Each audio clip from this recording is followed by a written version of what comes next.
Hey,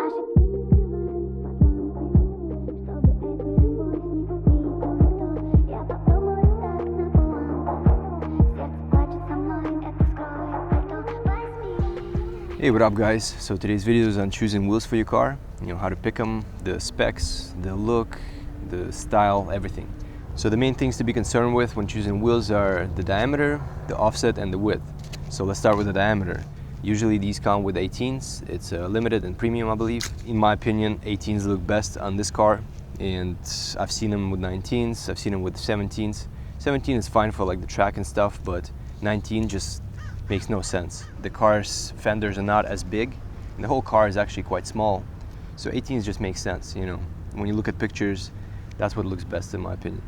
So once you set on that, then you go to the width and the offset.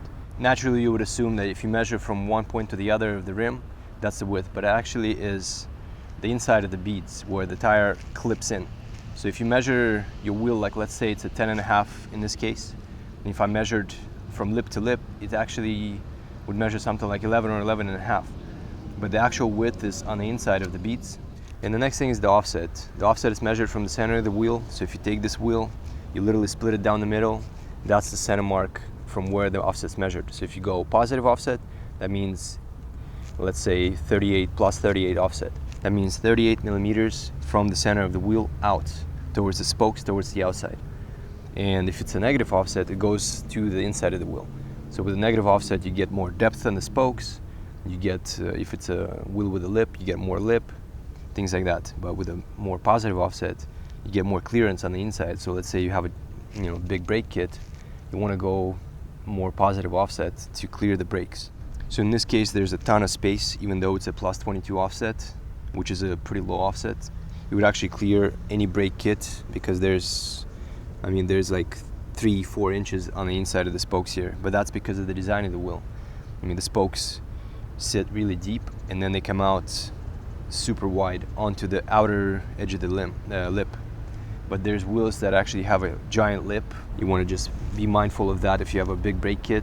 So once you know what the offset is, you're able to measure it. I use the site called willtheyfit.com, and you can plug in all your data. So let's say the stock wheel is 18 by 8 or 18 by 7.5, and if you know the offset, I believe it's like 55 plus 55, and you plug those numbers in, and then the next is your custom wheel. So you plug all those numbers in as well, and then you calculate as long as with the tires as well, and then it gives you like all the data, how much smaller the wheel is going to be overall, things like that, how much poke you're going to have over the stock wheel. So it's an awesome site. I've done so many calculations, so many setups, and it's always accurate. So the most important thing with choosing wheels is to know the final goal with the car. So what are you trying to achieve? Are you trying to get the car to look like a track car or actually go to the track with it? Let's say you're going for a track look. You want to make sure that your offset allows for a wider tire. So you would run something like 265/35 tire. So that means you need the offset to accommodate. So in that case, plus 38 is perfect for that setup. So it would be 18 by 9.5 plus 38. It would give you a super flush look.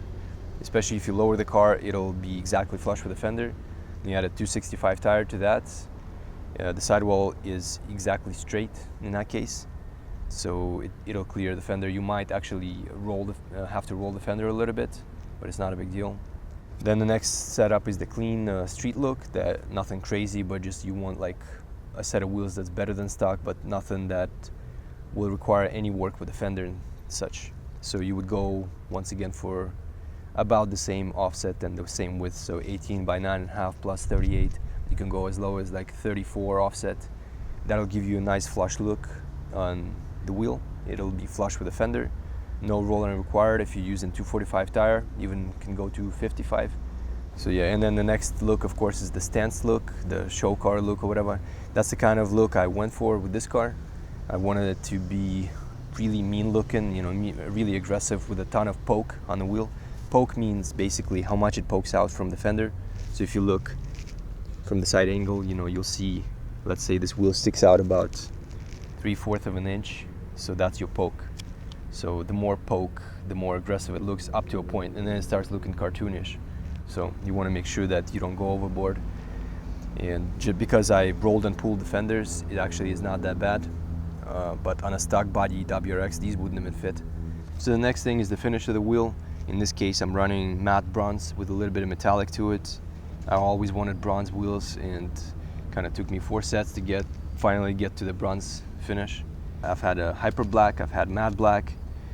That's pretty much all I've had on this car, but never been a fan of black wheels. They're hard to photograph or shoot videos with. They're always too dark. You have to brighten them up a lot to see any detail.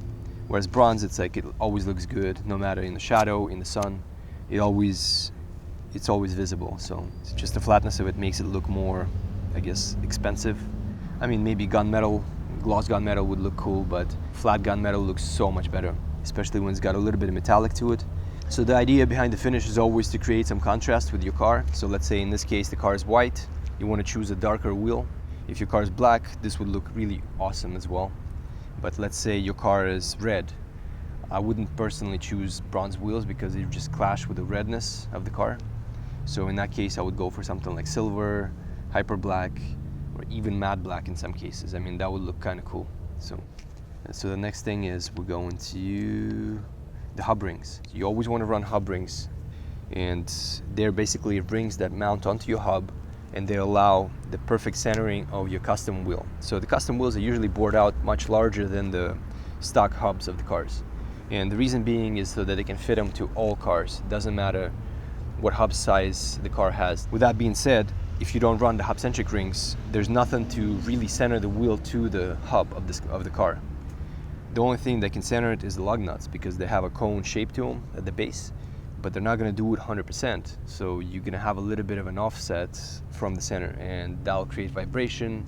It's just not good overall for...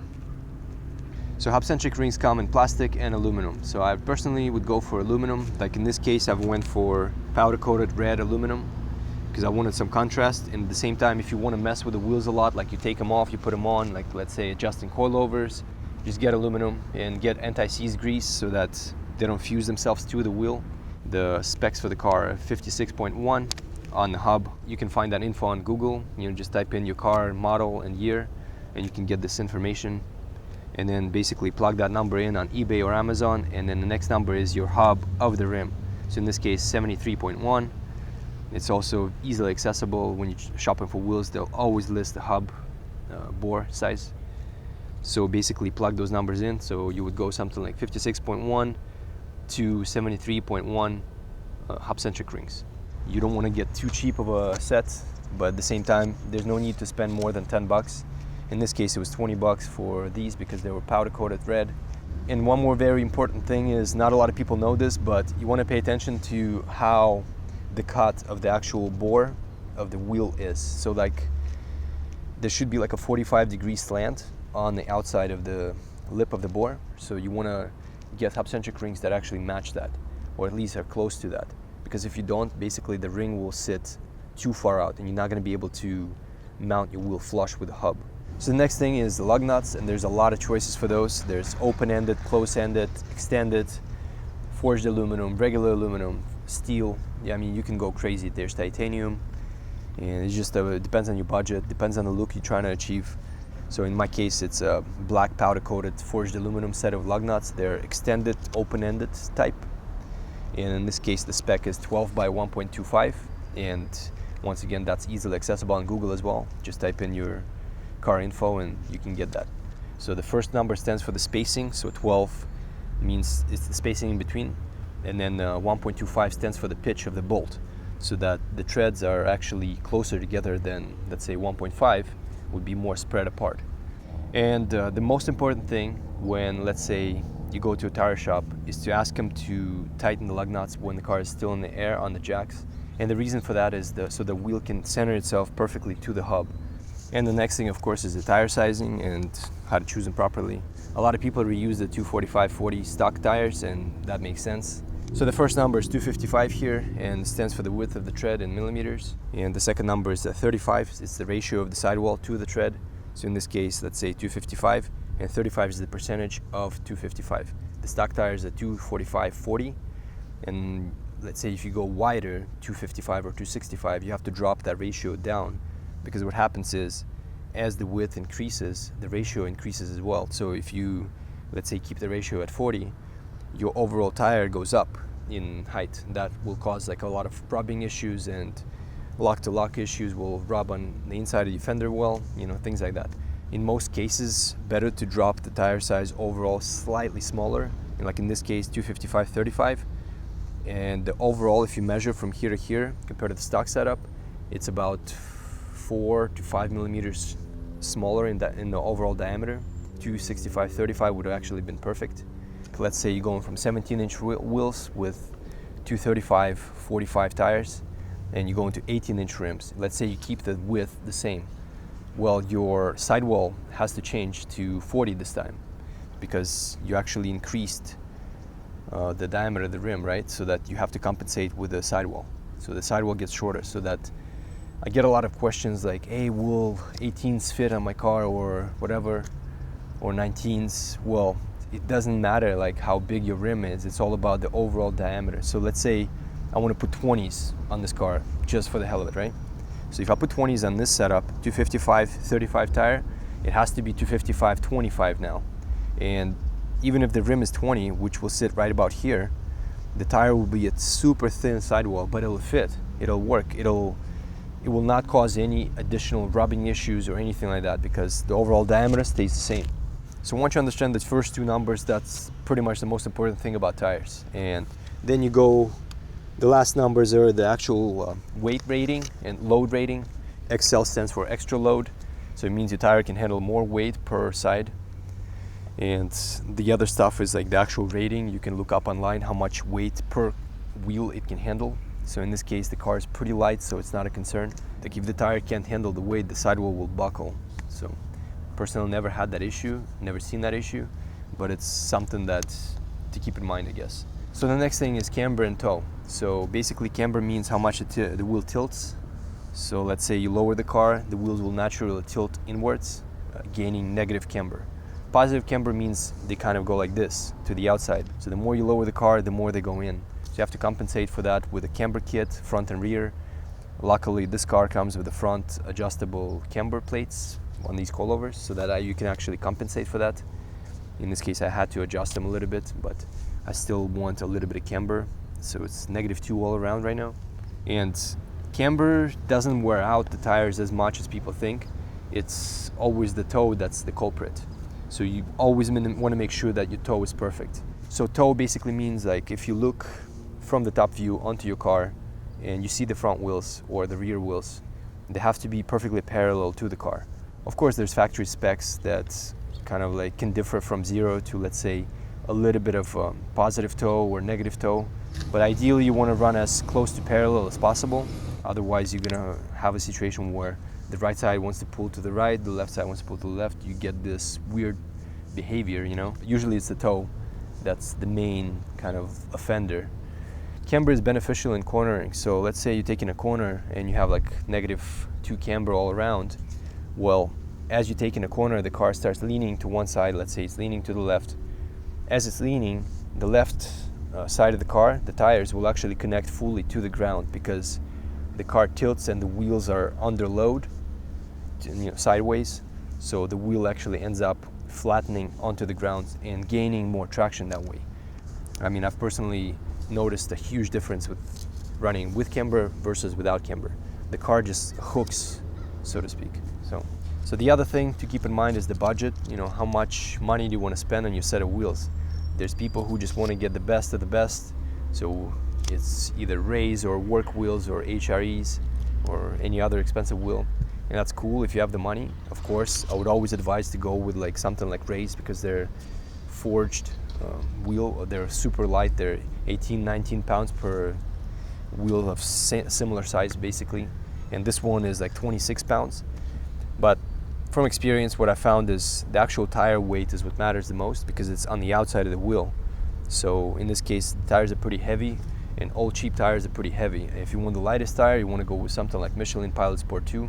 But of course, the price for those is like 3 times the price of these, so it's may not be worth it for most people. Like in my case, I'd rather spend the $4 grand that I would spend on Rays. I would rather spend it on other mods in the car. In this case, I paid $550 for this set. It's replicas. It's made by ESR, and they're really high quality replicas. They're low pressure cast, so basically it's like the best of replica wheels. And I don't know, I really like them, and the quality so far has been outstanding. There's no rock chips, I mean, just tiny bits. The finish is awesome. It's powder coated. I've had raised wheels before. I've had HREs. I've paid like $4,500 for my set of HREs. That was like 7 years ago. To be honest, like I was not all that excited when I saw them. You know, when I opened the boxes, it was like, it's also about like the overall presentation. So another thing to keep in mind is I would always advise to lower the car first and then get the wheels, because no matter what wheel you get, it's never gonna look as good as it will once the car is lowered. So I highly advise just to lower the car first. I get asked a lot about this setup, like how to make them fit, and people wonder if they're able to fit 10.5 plus 22 offset on their car, not without a lot of work. So I would highly advise against it, because the amount of work that I had to do to the fenders, it's not worth it. So a lot of people just want the look, but they don't want to do the work. So I get asked a lot like, hey, did you roll the fenders to fit these? So the answer is I rolled the fenders, I pulled them, I hammered them, you know, the inside of course, not the outside. And I cut the plastic where it would actually rub. I removed the fender liners on the inside of the rear wells, and I painted the inside with like a special rubberized paint. I mean, 10.5 ideally, the way it would fit would be like a 30 offset, because 22 pushes it out quite a bit, so it's harder to fit. So in this case, there's no rubbing at all. I mean, lock to lock, like if you turn the wheel all the way, there's zero rubbing. So I was able to make this work, but it's not for everyone, I guess. So yeah, that's it for the video, and good luck choosing your wheels.